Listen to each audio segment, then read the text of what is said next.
YouTube চ্যানেলে সবাইকে স্বাগত। আজকে আমরা সংস্কৃত কোশ্চিন প্যাটার্ন সম্পর্কে জানব। ক্লাস 11-এর ফার্স্ট সেমিস্টারের 40 নম্বরের পরীক্ষা হবে।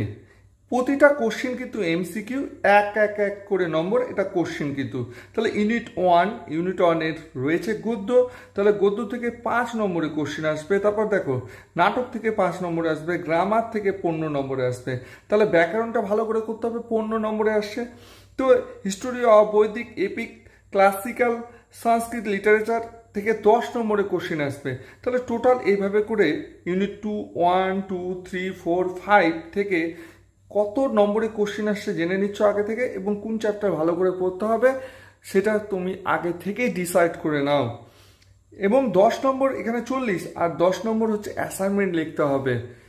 সেটা এই কোশ্চিনটা কিন্তু স্কুলে হবে, বারবার বলছি স্কুলে হবে, স্কুলের স্যার খাতা দেখবে, এটা মার্ক কিন্তু যোগ হবে না।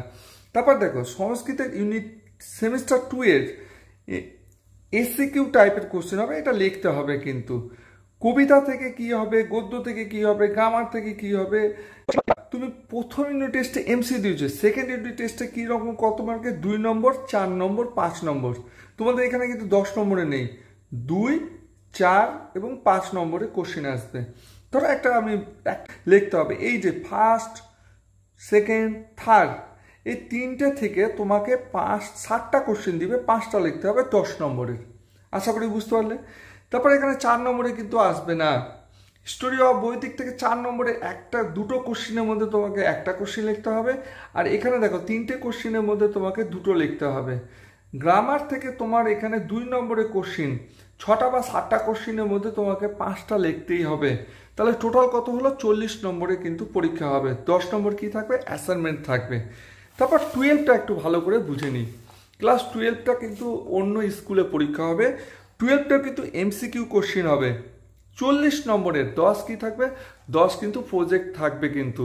তাহলে এখানে দেখো ইউনিট 1, 2, 3, 4, 5 ক্লাস 12-এ যে সমস্ত গ্রামার রয়েছে, নাটক রয়েছে এবং গদ্য রয়েছে, সেখান থেকে কি কি প্রশ্ন আসবে সেটা আশা করি বুঝতে পেরে নিয়েছো।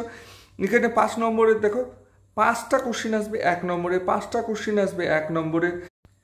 ইউনিট 4টা দেখো সেমিস্টার 4, এটা কিন্তু রিটেন হবে, অন্য স্কুলে পরীক্ষা দিতে হবে। দেখো ইউনিট 1, 2, 3 থেকে তোমাদের 2 নম্বর, 4 নম্বর এবং 5 নম্বরের মধ্যে 2 এবং 5 নম্বর কোশ্চেন আসবে।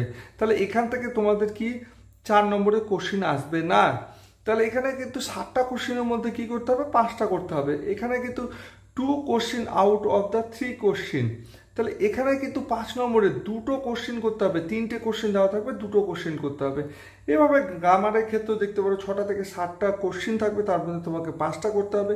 এইভাবে করে তোমাকে 40 নম্বরে প্রশ্ন আসবে। 10 নম্বর কি থাকবে? অ্যাসাইনমেন্ট থাকবে। তাহলে এখন অন্যান্য সাবজেক্টগুলো দেখার জন্য ডেসক্রিপশনের লিঙ্ক রয়েছে, সেখানে যাও, সাবজেক্ট ওয়াইজ ভিডিও দেখে নাও কীরকম কোশ্চেন প্যাটার্ন হতে চলেছে।